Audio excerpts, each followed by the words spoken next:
evening, friends. I am indeed honored, and it is sincerely a privilege to have this opportunity to have this gentleman who's with me today.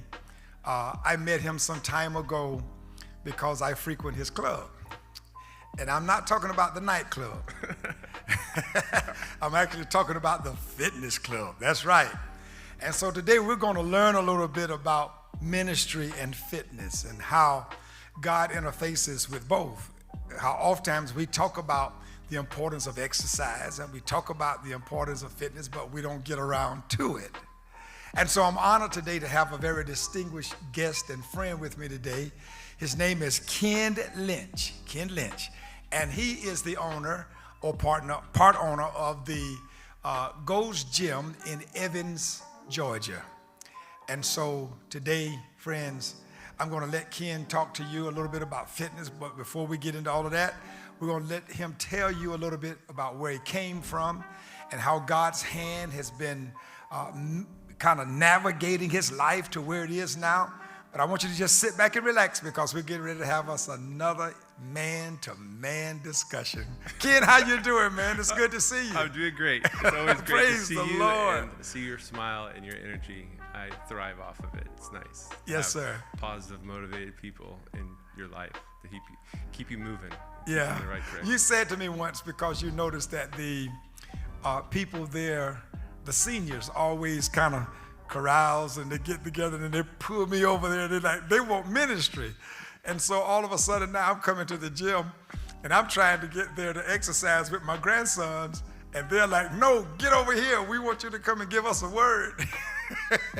But it's always good because it's a beautiful place and a tremendously powerful environment because the minds of the people have already been adjusted to upgrade their lives. I think that's one of the things that we see.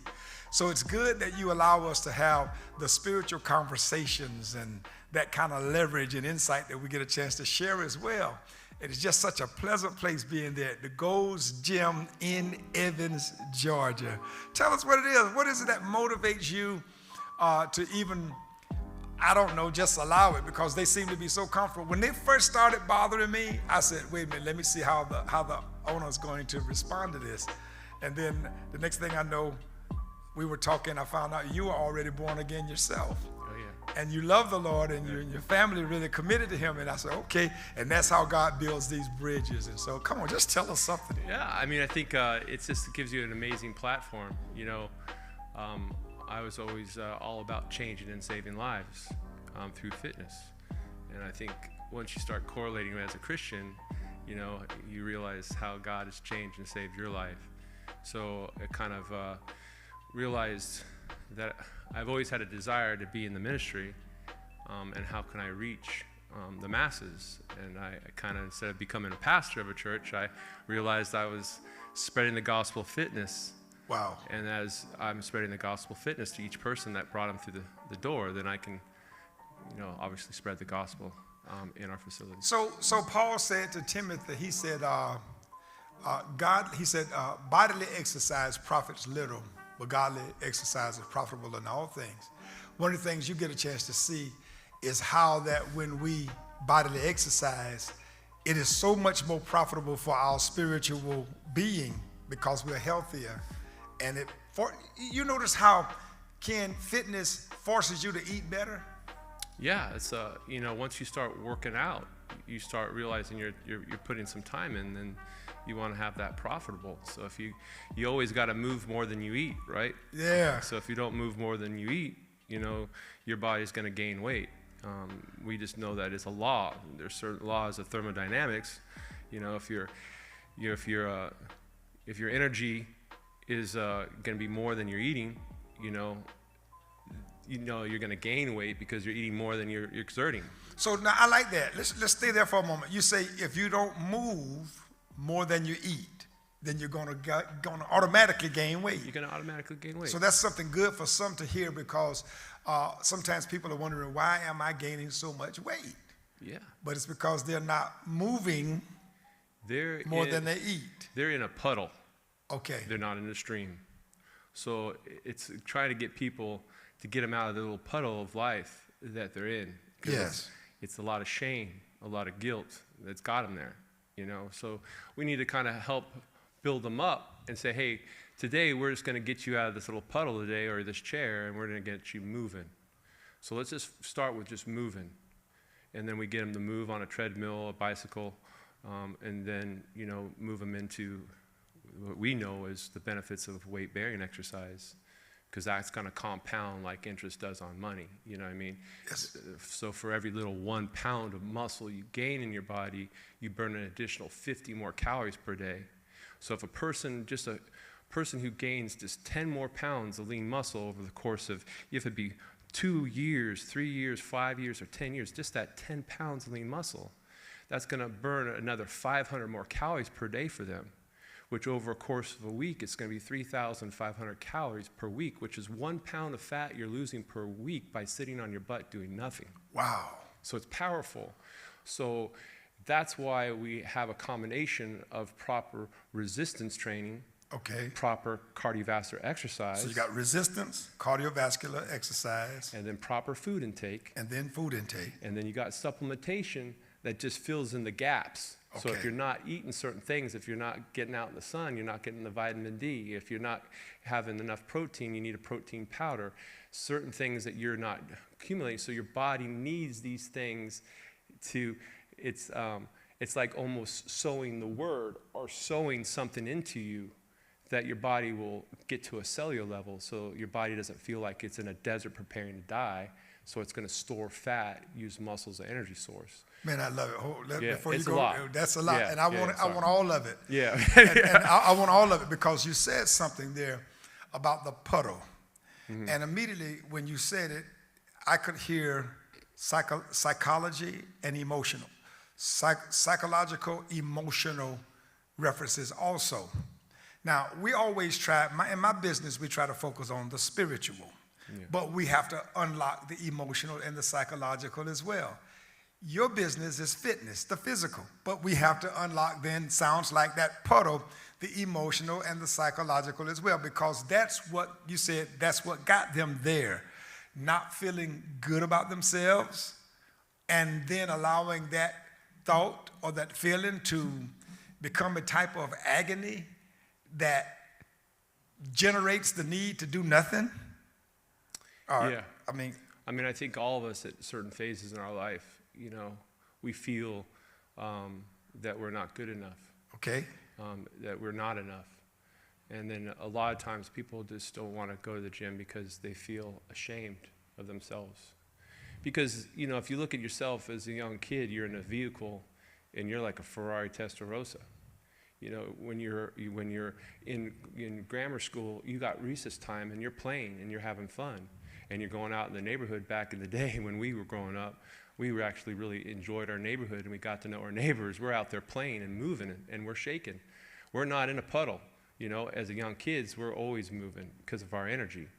And as we get into high school, you know, if you're blessed to, be able to be in some kind of sports or you're moving in some different way, some dance or, you know, just certain things of activity, you have a coach and then you have a team that you're driving for. So you have these forces of positive forces in your life that are keeping you moving and keeping you in a good direction physically. You know, and then if you're blessed to get out of high school and you go to college, you got a college coach, or you go in the military, you got a sergeant, you got somebody, a drill instructor who's drilling you. So as we get into our lives, once we get married and we get in the rat race of life, and we working, and we don't have our coach, we don't have our drill instructor, all you have is really just basically yourself to help motivate you. You start kind of getting to that point where you don't have to be held accountable. You don't have to have that type of discipline. So we don't have that coach anymore to push us. We don't have that. So internally, you have to go into ability in life is you need to create recess time for yourself. Okay. You need to take some Put that mic up just a little bit to you. Yeah, some personal. There you go. Some personal time for yourself, because you're worth it. You know, you have to care about yourself.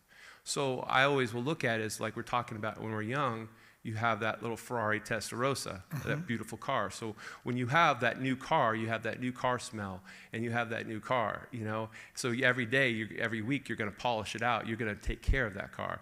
But what happens when you go in the grocery store and then someone dings your car, and life dings you, you know what I mean?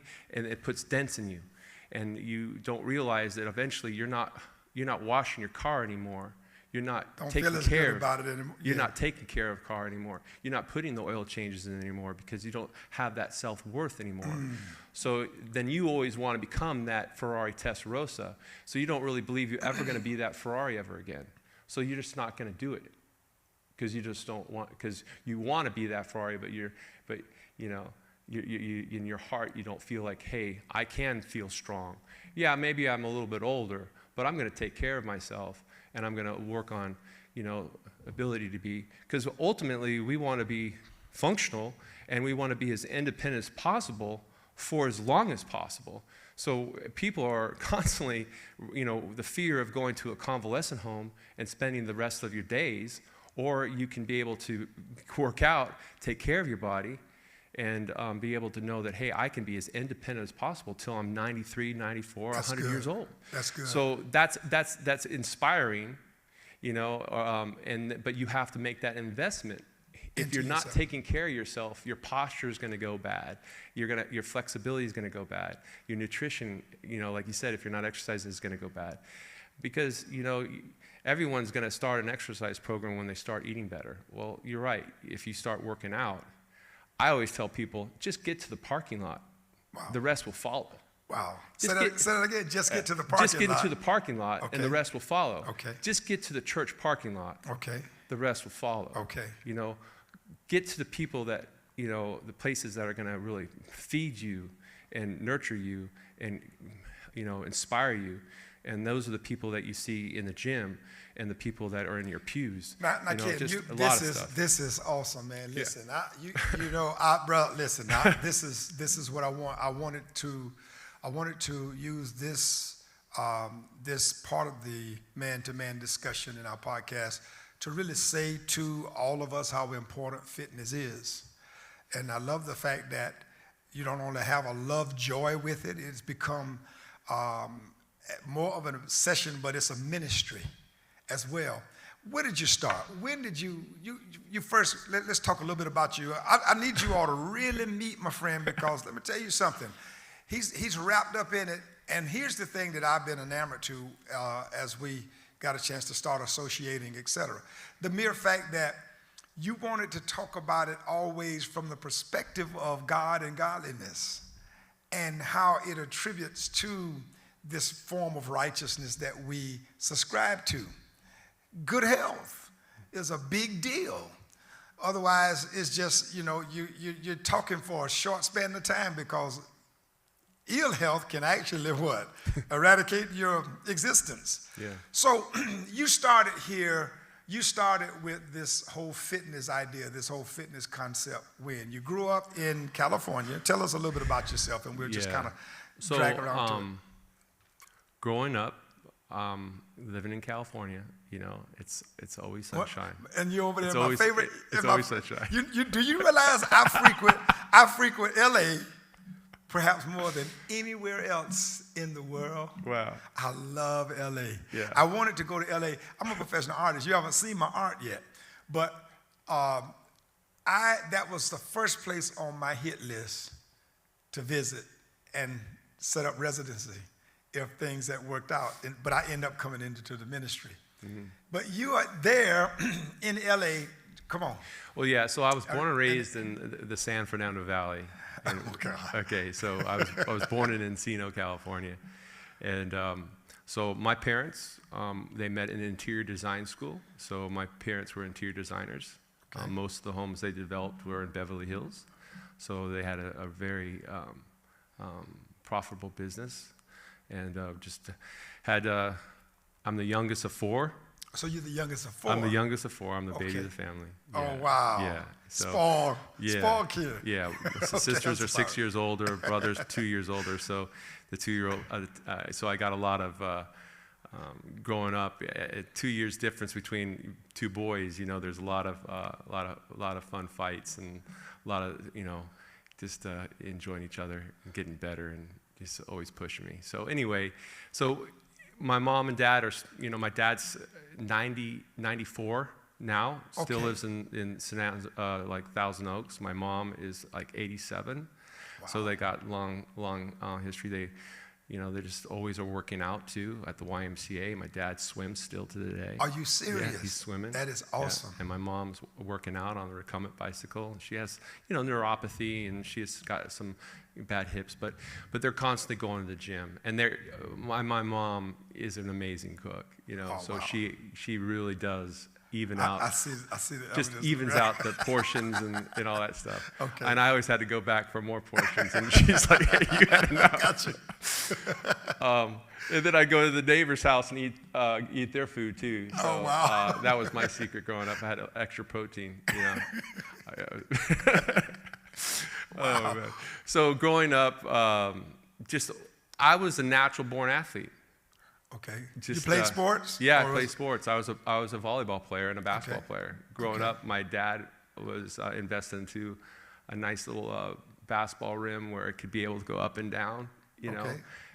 So we always played basketball, dunking, and so I had a gift of jumping. Oh, really? Yeah. I was, I guess, a white guy who can jump. Listen to that, brother. I got a white guy here that can jump. Love it. So it was just a gift from God. If it's soccer, any kind of sport, I was a true athlete. Wow. So it was a total gift. So you went to school? Did you go to school? So I went to Catholic school growing up. Okay. I went to St. Cyril's of Jerusalem in the Valley. Graduated, and then we moved to Malibu, California. We upgraded to another area code. Another one of my favorite places. So now they call me Malibu Ken. Oh boy. So that was my nickname. Malibu Ken. Yeah, Malibu Ken with, where's your Barbie? So if I had a nickel for every time I was told that, Wow. So then I went to an all-boys school, Crespi Carmel High School. So I made a commute into the Valley still, and did my high school all-boy Catholic school growing up, and played track, volleyball, basketball. Volleyball came in, I think, our junior year. Our English teacher, great coach, he wanted to have volleyball. So we ended up just by chance, God put volleyball in Crespi Carmel High School. Okay.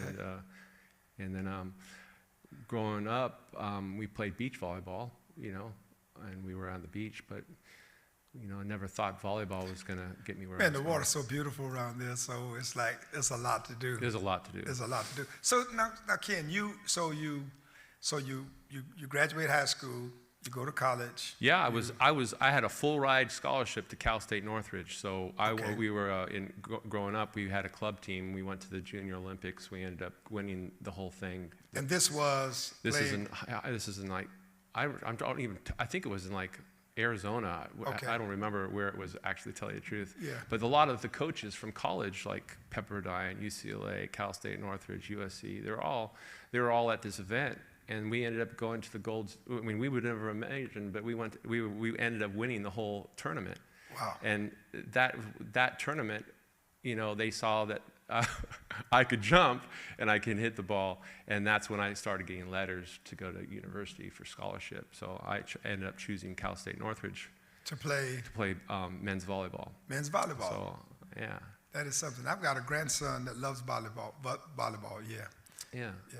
So we ended up every year getting better and better, and my senior year in '93, we ended up going to the national championship and played against UCLA, and we lost at Poly Pavilion in '93. But again, U.S. volleyball coach, the Stanford coach, was there, Fred Sturm, and he saw me play, and he invited me to go play for the U.S. volleyball team. So I went down and tried out for the team. So from '93 to 95 or more, I played on the U.S. volleyball team and traveled the world. Wow, that was exciting. Yeah. just, I mean, you're in your 20s and. So you weren't married yet? I wasn't. No, Okay. no. You were still a single man? Yeah, we were living in San Diego, California, down in South Mission, and trained and played beach volleyball and just hung out with friends and tried to become the best volleyball players we could. So what came first, the God, the marriage, or the career? Well, I think for me, I was born and raised Catholic, so I had a really religious view of God. Yeah, that's we're going to hit All right. that. Yeah. So anyway, so I love God. I almost thought I would feel like I'd want to always be a priest at that time. Okay. And then, I kind of, just like all religiousness, and I really didn't really know Christ. I just knew of the ceremony and how beautiful it was. And I mean, I liked the idea of Jesus and that he'd save me from my sins, But I don't think I actually knew it. Mm-hmm. And then I had to, then my friends, there was a lady, I guess her name was Ada Mae Swartz. She was kind of a known prophetess at the time, I guess. So that's certainly work together, Catholic and prophetess. Yeah, well, again, my friends, there was, the Holiday Inn on Sunset Strip, that little round, well, I sure do. on a 10th floor right there, that's where Ada had her little organ, and she was just kind of, so then that was my time where I kind of had that, slinging with the Spirit. Wow. So I became, kind of speaking in tongues and. So that's where you really got converted. And that's when I had that liquid, liquid love. Yeah. Yeah. You call it liquid experience. Yeah, it was liquid love. That's what it was. Liquid love. So all of a sudden now, this thing you've heard about, this thing that you have thought that you were conceptualizing properly, but you were fond of it because you embraced the idea of Christ, Jesus, and befriending the whole thing. All of a sudden now you have an encounter, and you're having the experiences that have changed, that's changing the heart. Yeah. And the life, your worldview and everything else is being reshaped suddenly. Yeah. Well, that was when I was in college that it actually happened. Okay. So it was kind of an interesting thing because I was definitely, as a young man, going to college your first year, you just, it's hard to take in everything, studying, girls, volleyball. Yeah. So I think my first freshman year there was a lot of battles to win. Yeah.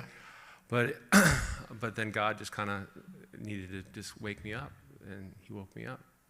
And then I just started, people notice different change. Maybe I, came off of kind of like a very charismatic, but I think I was just, I was excited. Okay. And, I'm a true people person. God has gifted me to be with people and love on people. And I mean, love people that you don't like. Yeah, I know what that feels like. It's bizarre. It is bizarre. I agree. I can be around people that I can't stand, and and just give them liquid love. That's the expression of my life. I can be around people that the average person can't stand, and I can be around people that I may not even really care a lot about being around myself, but I know how to become accommodational to them. I think it's because of the Christ is in me. He's in my heart. I believe that he's as much of an ethical principle as he is a moral principle, knowing how to treat people, to behave properly around people. I think that's one of the things that makes us work also, makes it easy for us to communicate and to experience the sharing of this fondness, this joy we call Christ together, I think if we were going back to a real pivotal time in my life, I'm thinking early on when I was like in second grade, first grade, kindergarten, I was diagnosed with like dyslexia. So, really? Yeah, so I couldn't really read. You were diagnosed with dyslexia. Are you serious? Yeah, and my greatest fear was to read and to speak and to just get out there. So my parents didn't know what to do, so they kind of got the therapy and training, but I was surrounded by people who had they had Down syndrome, or they had some type of learning speech and hearing. They're deaf or whatever. So my mom and dad put me in a school with these individuals at an early age. Yeah. Which gave me then this. It's like, why am I here? But it gave me this certain love for people that were marginalized, or Wow. that kind of special. felt really kind of groomed me, so that I can. These are my students. This is my body. This is my people. So I tell you what, Ken, we're going to take a break right here, but we're going to start back right there. I want to enter into that because you're speaking to a certain populace now where people have been marginalized, and to some degree, we have the propensity in this society to look down on people that we don't consider equal to us, or we think that we're better than, and as a result of that, we don't allow them to become community with us, sharers of this great life that God has given to all of us to enjoy. And so I want to start there in just a few moments. Let me say to you, I've got my brother with me today, Ken. Listen, now we haven't even gotten to the fact that he's the owner of Gold's Gym yet. We're going to get there, but I need you to hear what he's going to say and how he's going to share some things with us about his upbringing and how he lived right there in the midst of these people who were marginalized, but he learned how to befriend them to wholesomeness.